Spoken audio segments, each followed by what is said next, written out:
এবার গ্রেপ্তার হলেন আলোচিত সমালোচিত সাবেক দুই পুলিশ প্রধান AKM শহীদুল হক ও চৌধুরী আবদুল্লাহ আল মামুন।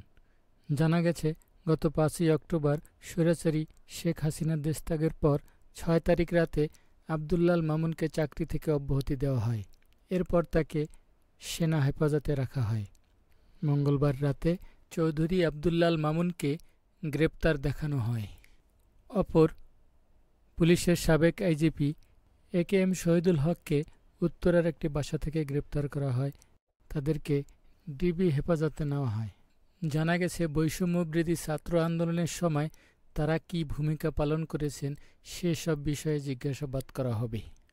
AKM শহীদুল হক 2014 থেকে 2018 পর্যন্ত পুলিশ প্রধানের দায়িত্ব পালন করেছেন এবং আবদুল্লাহ আল মামুনকে 2022 সালে পুলিশ প্রধানের দায়িত্ব দেওয়া হয়।